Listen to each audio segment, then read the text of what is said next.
Welcome, fellow truth seekers, to the True Alien Podcast. Ooh. Your daily dose of the strange, the unexplained, and the downright bizarre. Right. We're going to delve into real stories of aliens, abductions, UFOs, paranormal encounters, Bigfoot, all those things that make you go, All the good stuff. We're here to have fun, explore the unknown, and just try to separate what's out there from the totally made-up Burkband. I'm your host, Adrian Smith. And I'm Julia Jones, your resident paranormal probe expert, and I am ready to probe the paranormal once again. All right. My role today is to try and make sense of the potentially senseless and perhaps inject a little bit of grounded or ungrounded analysis into today's tale. All right, so today we are diving into a fascinating account involving a young boy, an abandoned quarry, and an object that sounds straight out science fiction.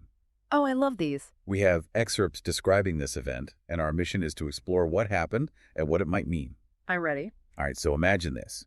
A 10-year-old boy named Derek, a bit of a wanderer, venturing into the forbidden territory of an abandoned quarry. It's the kind of place filled with rusty relics and that undeniable lure of the unknown.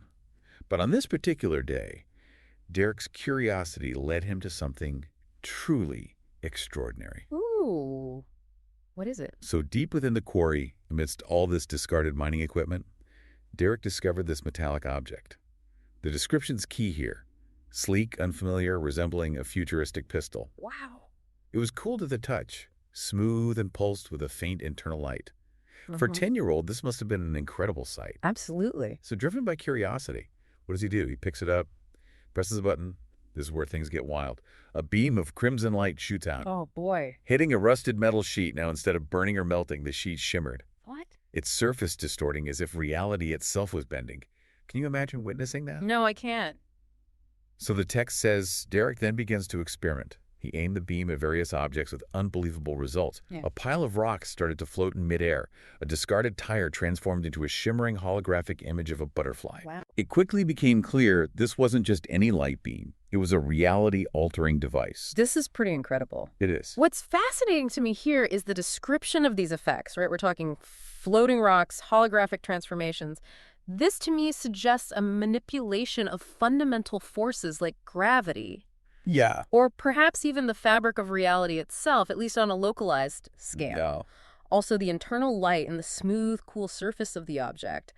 These details point to a technology that seems far beyond anything that we currently understand. Absolutely. And the story takes a darker turn when Derek aims the beam at a stray cat. Oh. Its eyes glazed over, its body stiffened, and Derek commanded it to climb a tree. Yeah.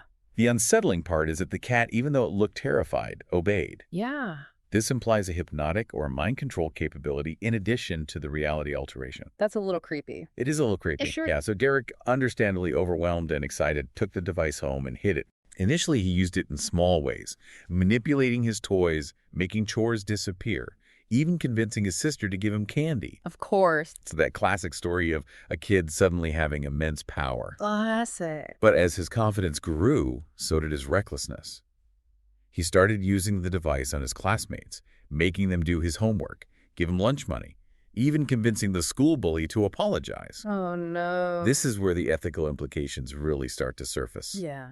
Unsurprisingly, word of Derek's strange abilities began to spread through the school. Rumors of magic and superpowers filled the air.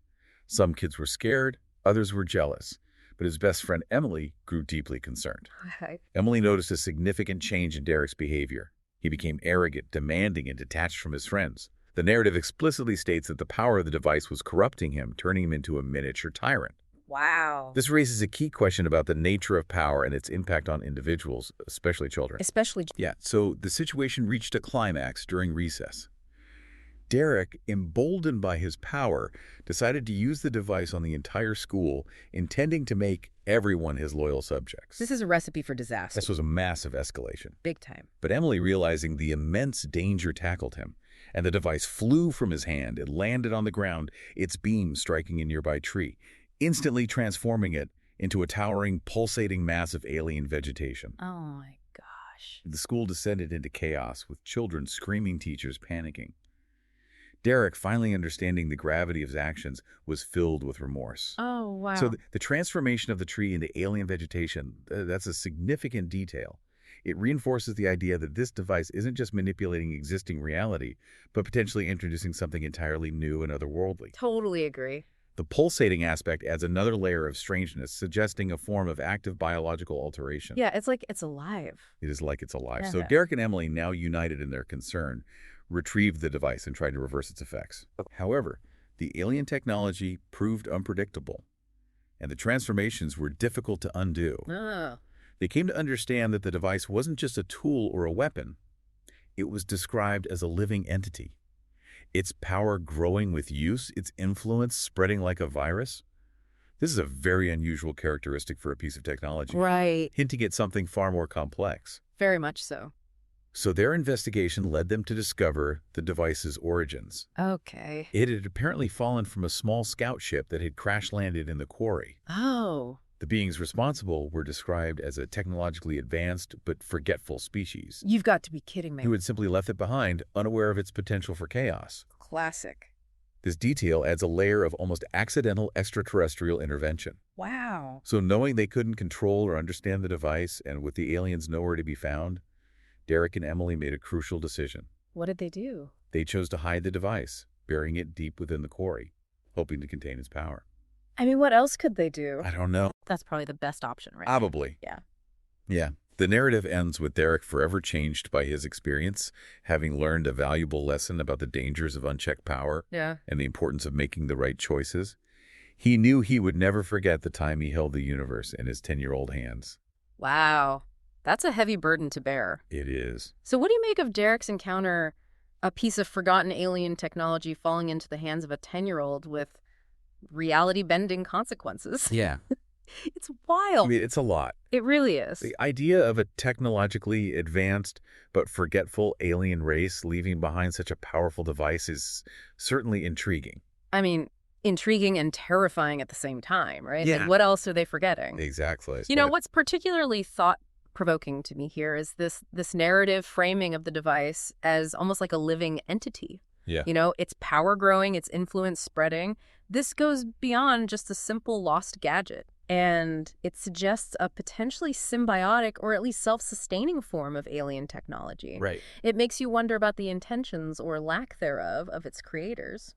Right. Or maybe their intentions are just completely different Right. from ours. Totally different. And so we can't comprehend it. Yes, exactly. So for you, the listener, this story presents a fascinating what-if scenario. Yeah. What would you do with such power?